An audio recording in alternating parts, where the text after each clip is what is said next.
If you're hypermobile, whether you have Ehlers-Danlos Syndrome, Hypermobility Spectrum Disorder, or some generalized joint hypermobility, maybe you've tried to strengthen your body, but you're frustrated because every time you try, you keep hurting yourself.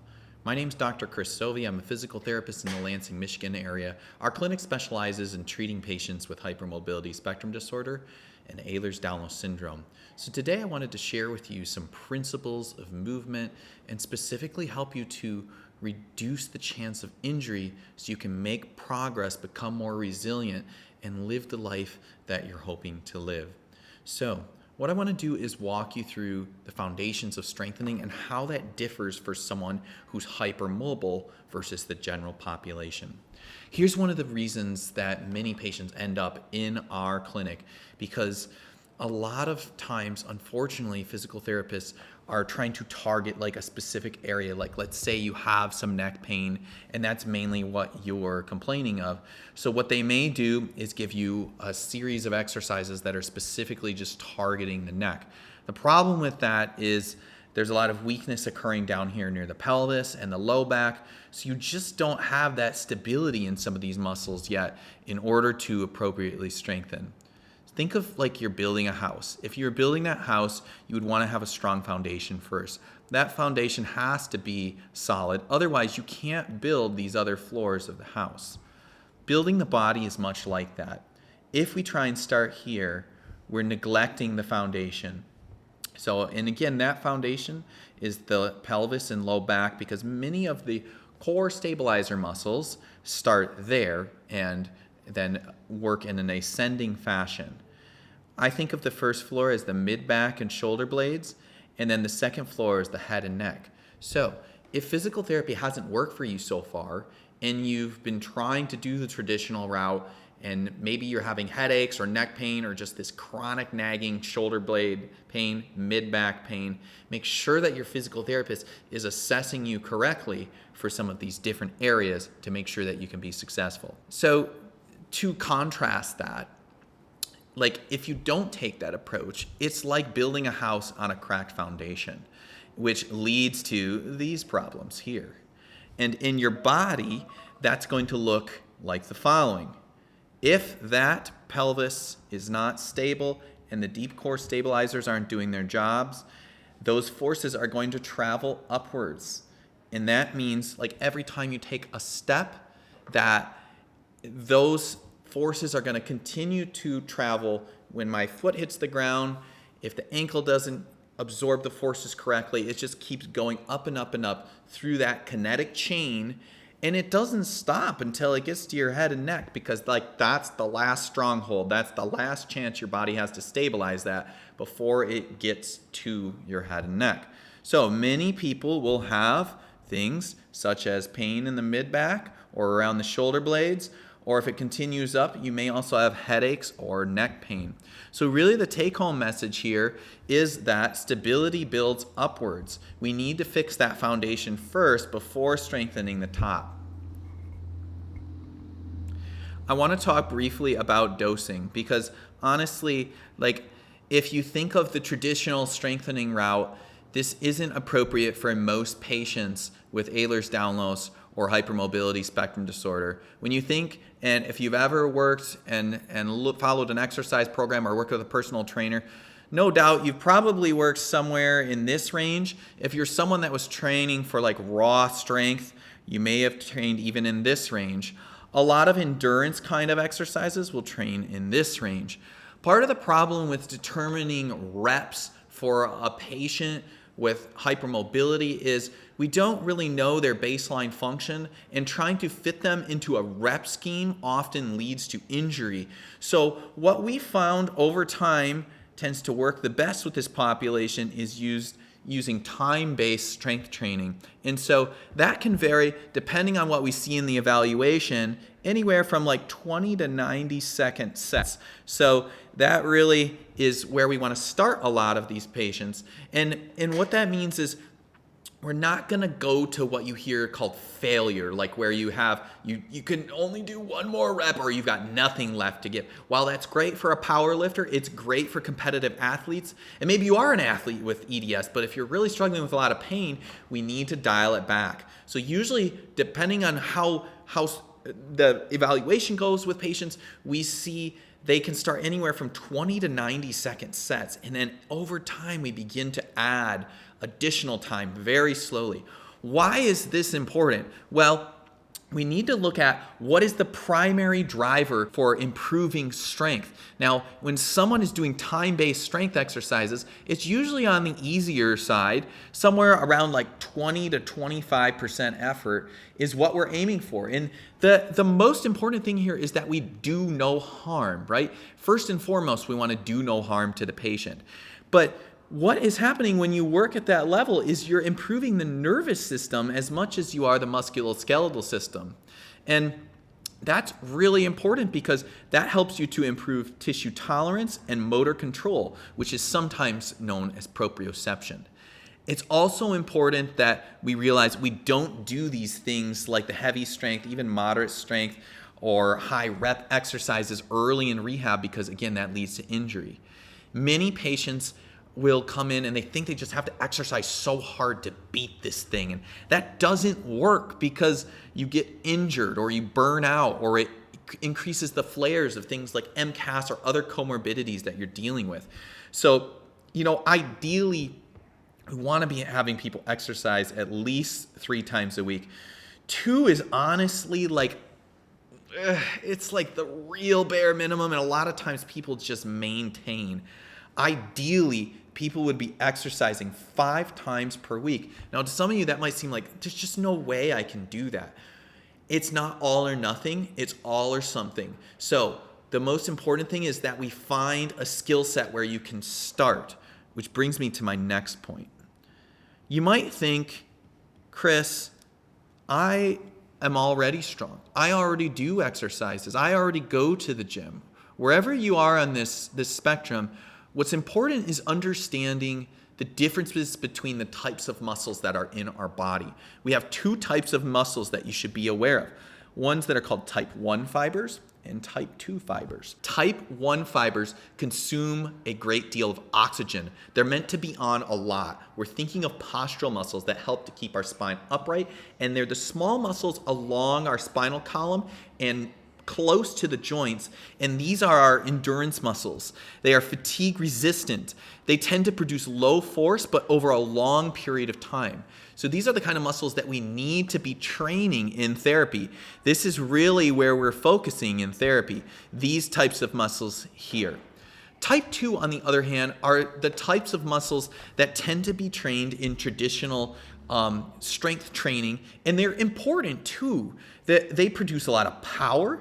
They tend to fatigue quickly, and they produce high force. You think of explosive movements. So all of those things are, you're thinking like your big chest muscles, your lats, big muscles. And while both of these are important, both muscle types are important, these are not the ones that are going to stabilize your joints in order to decrease your joints from going out of place and reduce pain over time. So I go back to this point again of this is why rep to a level of fatigue or failure is a problem. They're really focusing on those type 2 fibers, and they're not often strengthening or improving your mind-body connection to those type 1 fibers. And so really, again, I emphasize the need for time-based strength training. And I propose this to any physical therapist or trainer that's watching this. The other thing to think about is not just purely mechanical.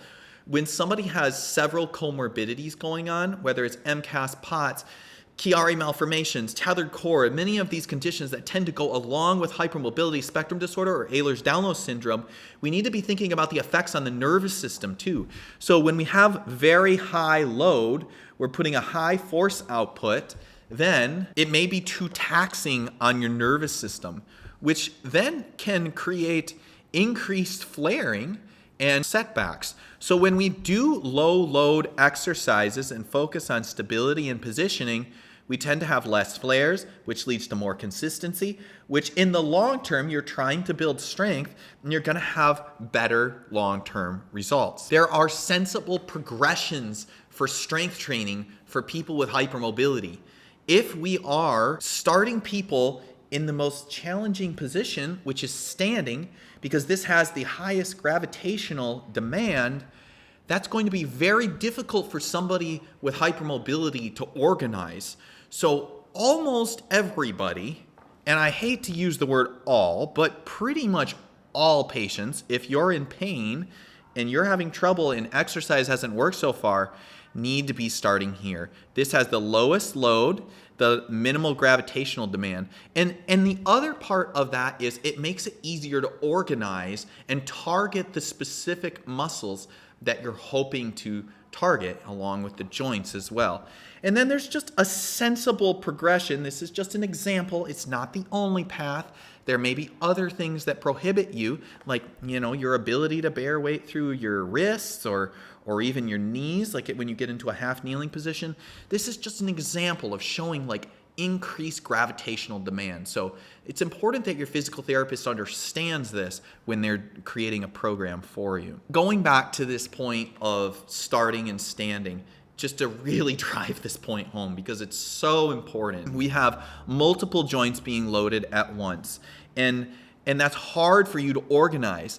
You have greater gravitational force because you're upright. And here's another big one that we didn't talk about yet, is that higher proprioceptive demand. So knowing where your body is in space is difficult and challenging as a person with hypermobility.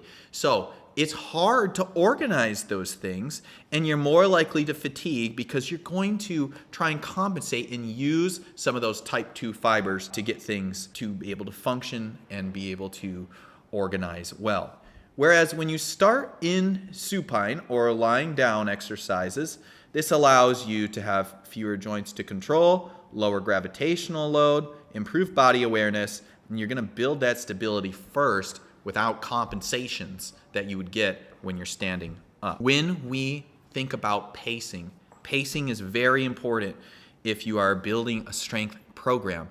And this is primarily because you can burn out if you go too hard. When you think about traditional fitness, these kinds of things, they've been brainwashing us in a sense to go as hard as we can all the time. And when you do this, if you have a chronic condition, I can almost guarantee that you're going to crash and burn because you just don't have the same reserves as someone that's not dealing with a chronic condition. So if we sprint to the finish line, this is really difficult if you have upper cervical instability, MCAS, POTS, or any other comorbidities that most people do when they have these conditions. They're working through exercises really quick. They're progressing every week or two at a rate that's just too fast. Again, this places additional stress on the nervous system, which can lead to overload of the autonomic nervous system and can actually make POTS and MCAS and other kinds of dysautonomia worse. So this is the kind of progression that we see, and this is just too much because it leads to this cycle of flare, crash, burnout, and that's not what we want. So honestly, if we're in a place where we're ready to actually make changes, it really looks more like a marathon. And that's because we have to allow the body to build that resiliency and capacity to be able to progress. So that looks like very slow, sometimes much slower than previous types of exercise that you've done in the past. Focusing on that stability before you go to intensity or high gravitational demand exercises like we talked about. This allows you to not tax your nervous system in a way that feels unsafe. Really, honestly, most exercises in this range should be somewhere in, as I said earlier, that 20 to 25% range in difficulty. Because if we're in that range, that allows us to not send our bodies into fight or flight. That should be borderline easy, and do that and keep progressing until it's really easy. Honestly, this process can take over 6 to 12 months to get to a place where you can strengthen your entire body, depending on the age and the comorbidities of the person that is working through therapy. I really want to share some critical things to think about when you're going through designing and progressing exercises as you go through your therapy.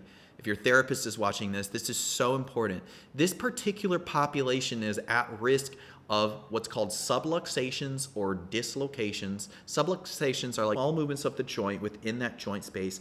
And while that doesn't sound as bad as a dislocation, it can still be incredibly painful and can happen on a daily basis depending on the person. When we are thinking about the range of motion of an exercise, it's important that we start right around that 50 to 75% of your range of motion.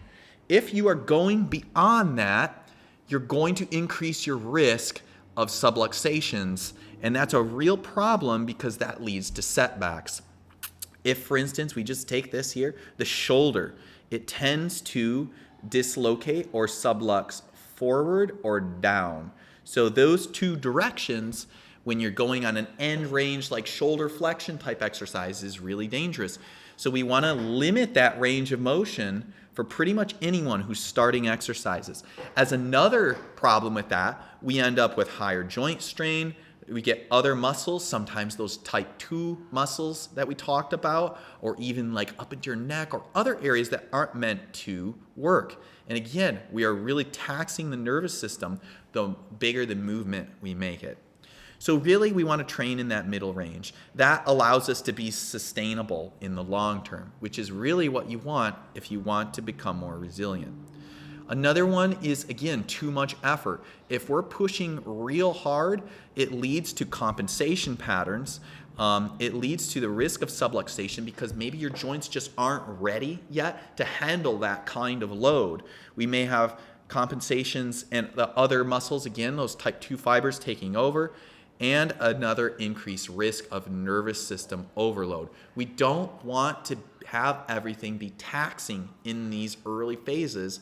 I know I sound like a broken record, but it's so important. Unlike traditional strengthening, which again is very valid for the right person and not dealing with symptomatic Ehlers-Danlos Syndrome or Hypermobility Spectrum Disorder, it is okay. But think about the long term. And I know this is hard when you've been in pain for a long time, but if honestly, this line here should probably look more like this, like up and then crash, and then you try and recover, and then crash. And we either make progress so slow it's imperceivable, or we actually start going down altogether and the crashes become bigger. We don't want that, right? So you want to be able to have this upward trajectory over time.